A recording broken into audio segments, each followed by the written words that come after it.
Hey YouTube, Mike here. Got a Massey Ferguson number 7 here. I was going to show you. Done a fair amount of modifying on this one. It didn't come overly stock. The hood's in good shape, but no stickers or anything that are left. And the tin work had been cut here, which actually worked out quite well for me because I ended up putting a 6.5 horse Honda clone engine. And I tell you, if you want an efficient little machine, this thing is it. It just seems to want to go all day long. And believe it or not, compared to my all original Massey, this is the one I'm not always, but every so often I run out of gas, just because this thing here idling along doesn't use any fuel. So I'll leave it running all day and not think of it, and all of a sudden, next thing I know, she's out. And it's usually when I'm about as far away from home as I can get. So these are the original Massey front end wheels, just a 6-inch tire, a bit wide. This one has custom puller tires on the back end, again liquid filled. Pretty wild. It's got the hitch, the low hitch and the high hitch. It's kind of handy for doing all sorts of stuff. Shortly after I got it, the seat broke at the back. I've never bothered to fix it because I find it is a lot more helpful when you're out trying to actually do work with it, say pulling just a trailer around, like my old John Deere here. I made that when I was 16. Yeah, that's a lot of years ago. It's nice because you can kind of jump off and on and just grab the clutch in and out. It's again 3-speed hard gear. What else? Because I put the custom engine, I have a hinge hooked to a cable, which works to be the throttle. I have a very simple kill switch here, just a switch is all it is, because this has no electric.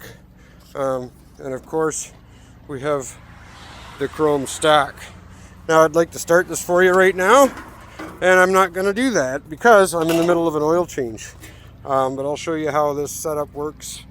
No battery, nothing. I actually want to put a toolbox in this area here or something, because it's just a big open space, and it's be nice to put something in there. Regular Honda looking fuel tank, except the cap is different. They don't tend to last very long. This is actually a Honda air breather. I think that's been the secret to this engine.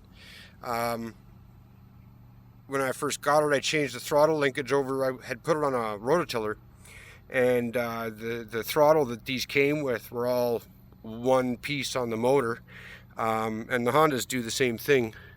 So I had unbolted it and directly bolted on the Honda air filter, and down in here the Honda throttle linkage. While we're in this area, this is a true straight pipe, so that's pretty cool. I didn't have to really change anything to put this motor in. I couldn't use the original pulleys, being the shaft size on here isn't the 3/4 inch or whatever it is that the actual Tecumseh uses. So I stole this off another machine, made for about the same as the high gear on the original Tecumseh. And I didn't bother with the PTO because I never figured the 6.5 would have enough gusto to really move anything. But and I've never tried using it with the PTO, but I know when you're in high gear and you crack on the throttle, I mean it's got to work a little bit, which is kind of impressive because you don't find many small engine lawnmowers that'll run around, or lawn tractors. I've done some pretty heavy duty pulling. There's a tent trailer in my yard here, and I've pulled it around quite a number of times, and that's just fine. It's a 1,500 pound trailer. Trying to think if there's anything else I can tell you. I mean, this Honda clone, a lot of people mock them, say they're not Hondas, and they're not. But I tell you, if you use and abuse them and look after them just right, they don't seem to mind. And I've got a heck of a lot of hours on this motor. It's had Started off on a rototiller, then it was on a water pump, then it was on another rototiller. I've ran it on 2 different snow blowers, and now it's in this Massey, and I tell you, she's just been beat, and it just never seems to quit. And even like with that straight pipe on, every so often it'll rain and I won't catch it, and I'll be a couple of days after and I'll go to start it, and sure enough the exhaust valve is stuck. And it seems to be, if you just pull it over a few times without really trying to start it until you feel the compression come up, away she goes. So that's pretty cool. I've always been impressed with that motor.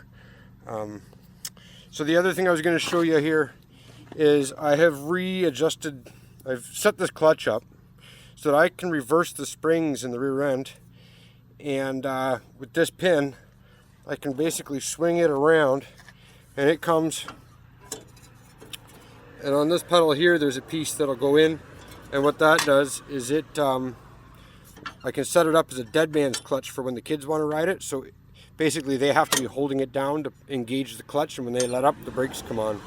So that's a neat little thing. Because of the way they built these old units, you can do that. You can just readjust the clutch position, and works out pretty good.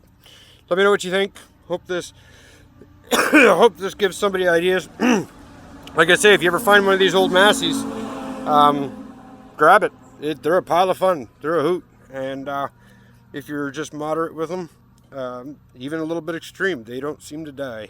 And then if you find a motor like that, you can run them all day long and they'll be just fine. Talk to you.